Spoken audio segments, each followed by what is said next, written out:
Olá, Shalom, seja bem-vindo ao canal Escatologia Fácil, eu sou Israel e nós estamos hoje com um assunto muito interessante para a gente abordar.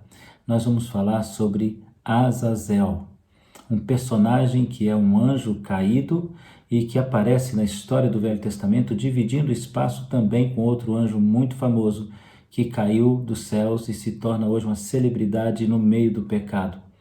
Vamos aprender um pouco sobre Azazel? Já ouviu falar nele? Não conhece nada sobre ele? Então fique aí ligado.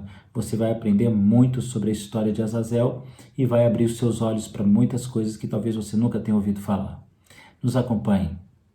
Nós temos tantas coisas na Bíblia que nós poderíamos aprender e que nós às vezes nos deparamos com esse assunto e falamos: puxa vida, eu nunca li isso na Bíblia. Eu não faço ideia do que esse moço está contando. Na realidade, a palavra de Deus é rica, poderosa, cheia de detalhes, e todos os detalhes se fecham, se encaixam perfeitamente. Como diz no livro de Isaías, no capítulo 28, nos versos 9 e 10, há um grande quebra-cabeças divino colocado na Bíblia, na palavra do Senhor, nos seus 31.102 versos. Existem muitas informações que muitas vezes nós passamos por cima. Lembrando que a palavra da Bíblia é uma palavra revelada, é uma palavra inspirada pelo Espírito Santo, carregada de conhecimento de Deus. Um Deus que sonda e conhece todas as coisas, tem muito mais a nos falar do que apenas aquilo que nossa capacidade intelectual consegue perceber. Então, quem foi Azazel? De onde vem essa história? Qual é a importância de Azazel? Vamos lá. Azazel é conhecido como um anjo caído que compõe juntamente com Satanás, antigamente chamado Lúcifer, que divide com ele, compõe com ele uma espécie de hierarquia celestial que caiu. Exatamente, uma hierarquia celestial que caiu. O que seria isso, professor Israel? O que seria isso? Qual é a ideia de os anjos compõem uma hierarquia que caiu do céu? Diz respeito ao fato do entendimento bíblico, que há apoio na Bíblia, no Velho Testamento, para esse entendimento. Muitos teólogos abraçam essa ideia de que 7 foram os nomes dos líderes espirituais, dos anjos que caíram. Alguns deles decaíram, e nós vamos falar disso nos nossos encontros para frente. Os anjos que caíram são aqueles que, diz a palavra de Deus, foram desobedientes e seguiram ao intento de Lúcifer, como diz o profeta Isaías, no capítulo de número 14, que Satanás encheu seu coração e pela sua formosura e se encheu de vaidade e disse que destronaria o Senhor. Em Ezequiel capítulo 28, o Senhor fez cinza debaixo dos seus pés, humilhando-o diante de todos e de todas as criaturas. A ira deles contra o Senhor se tornou ainda mais feroz, embora ele perceba que está preso, amarrado aos desígnios que Deus determinou. A ira dele continua ainda muito forte e desejoso de destruir tudo que se chama Deus ou que faz referência a Deus. Então nós temos os anjos caídos que podem ter sido liderados por 7 outros anjos que caíram também. Mas a palavra do nosso Deus vai nos apontar os anjos decaídos, ou seja, aqueles anjos que não guardaram a sua posição quando caíram. Seria mais ou menos o que eu vou dizer aqui agora. O Senhor determinou, quando eles caíram, que eles estariam em espécie de liberdade condicional, onde eles não poderiam fazer determinadas coisas, determinadas situações não poderiam ser realizadas por eles. Eles precisariam de uma certa autorização do Senhor para realizar. Por isso, encontramos na história de Jó a presença do inimigo, de Satanás, ouvindo certos relatórios, dando certos relatórios a Deus. Ele aparece para questionar a possibilidade de poder tentar, provocar, inquietar Jó. E o Senhor então dá essa autorização.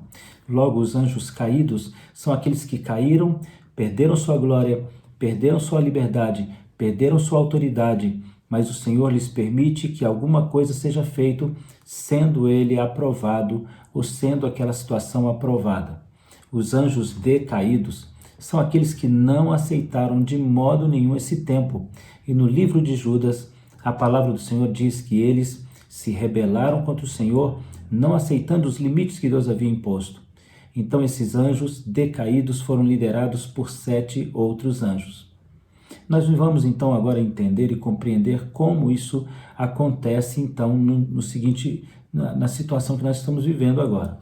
Então, olhando para o tempo de Israel agora, nós vamos encontrar 5 dos 7 anjos caídos que passam para o processo de decaídos. Caíram novamente.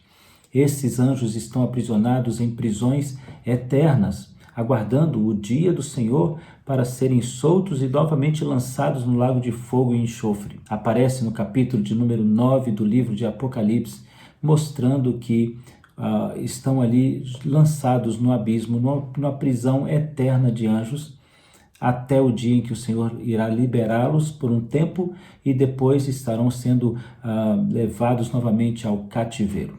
Caídos, decaídos. Desses dois grupos, 2 apenas permanecem no grupo dos caídos, 2 líderes de todo o grupo, de todo 1/3 dos anjos caídos no céu. É assim que determina a cultura a respeito dessa palavra. Porque na Bíblia, Azazel aparece no livro de Levítico apontado como o bode expiatório, ou o anjo que vai receber, ou o demônio que vai receber no deserto, o bode que carrega o pecado de todo o povo de Israel. Como é isso, professor? Como é essa estrutura de um pecado ser enviado para um anjo, para um demônio caído? Bem, assim funcionava nos dias de Arão e nos dias posteriores a Arão.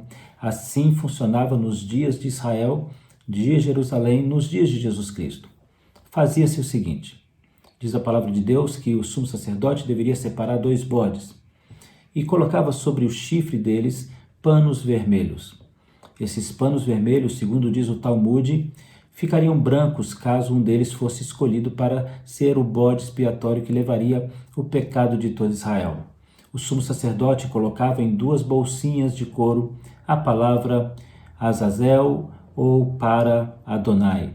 Estes 2 elementos que guardavam a pedra eram colocados ali aleatoriamente. O sumo sacerdote não sabia em qual das 2 pastas ou de qual das 2 carteiras de couro havia a pedra para Azazel ou para Adonai.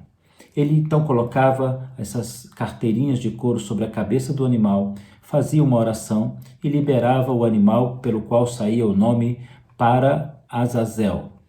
Então, o animal que recebia a carteirinha com para Azazel, ele era levado até um penhasco e levado até o deserto. Então, esse bode ele era levado até um lugar onde ele era colocado para uma fuga, e ele então caía de um penhasco. Diz a história que no documento Juma 39 do Talmude, consta que era natural que ao cair esse bode, o tecido vermelho ficava branco, lembrando que o Senhor perdoou os pecados de toda Israel.